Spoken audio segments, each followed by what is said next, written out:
Stephen Smith, journaliste, écrivain, enseignant, spécialiste de l'Afrique. Vous publiez demain La ruée vers l'Europe chez Grasset, un livre saisissant. Bonsoir et merci d'être avec nous ce soir. D'abord, je voudrais juste qu'on regarde ensemble ces chiffres sur lesquels vous appuyez, qui sont dans votre livre.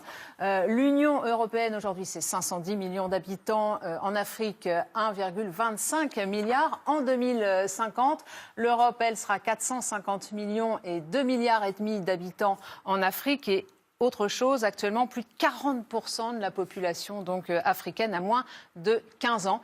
Et je vous cite, « La jeune Afrique va se ruer sur le vieux continent. Cela est inscrit dans l'ordre des choses. » Écrivez-vous, le développement économique, l'éducation sur place en Afrique, c'est impossible, ça ne marche pas. Ça marche, mais il y a la loi des grands nombres, c'est-à-dire vous créez des hôpitaux, des rues, des écoles, mais vous les créez pour la population qui est là, et tous les 15 ans, il y a moitié plus. Quand moi je suis né, il y a 60 ans, il y avait 300 millions d'Africains. Abidjan comptait 180 000 habitants. Aujourd'hui, vous l'avez cité, il y a 1,3 milliard. En 2050, il y aura 2,5 milliards. Et il y a à Abidjan aujourd'hui 4 millions de personnes. Donc là, vous ne pouvez pas tenir ce rythme. Vous pointez notamment aussi du doigt ce qu'on appelle le co-développement, c'est-à-dire ces aides des pays occidentaux en Afrique. Ça ne marche pas, ça ne fonctionne pas.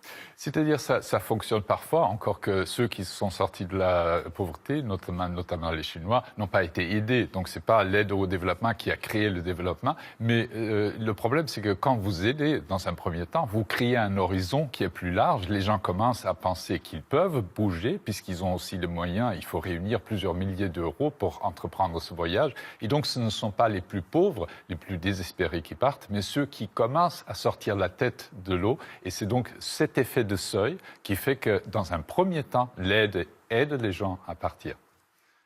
Vous dites aussi que le phénomène va évidemment être bouleversé par les changements climatiques, ce que vous appelez le stress écologique. Ça va accélérer le phénomène? Oui, sans doute, mais c'est difficile à chiffrer. Donc là, on est un peu dans le vague parce qu'on ne sait pas exactement avec la montée des eaux combien de personnes vont être affectées. Dans un premier temps, c'est véritablement la prospérité, le seuil de prospérité. Et l'Afrique n'est pas une exception. Lorsque l'Europe a achevé sa transition démographique, on passe des grandes familles avec des vies courtes à des petites familles avec des vies longues.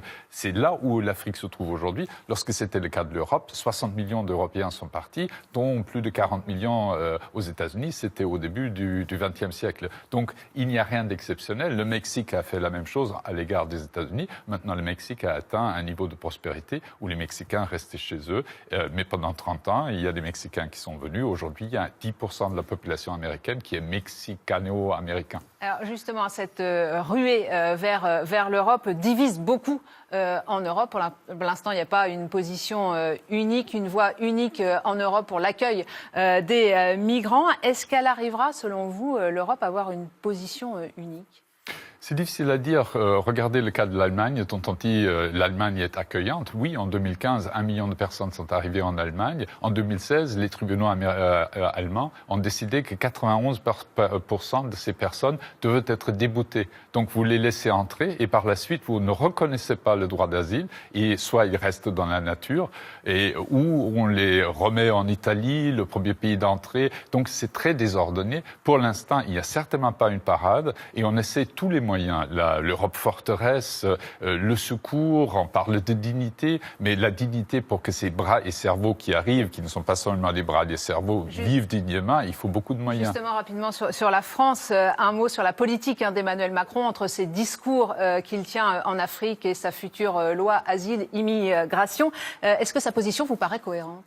Je ne vis pas en France, mais ce que je vois et les déclarations du président me paraissent extrêmement cohérentes, c'est-à-dire réalistes. Il faut une politique. Une politique veut dire faire du tri. Une frontière est là pour que la barrière se lève et se baisse. Et on ne peut pas dire il faut être sympathique, on peut tout faire. En même temps, quand on n'a pas les moyens, il faut aussi penser que ces personnes doivent pouvoir s'épanouir ici et que les gens qui les accueillent doivent aussi pouvoir s'épanouir. Merci beaucoup Stephen Smith d'être passé sur le plateau de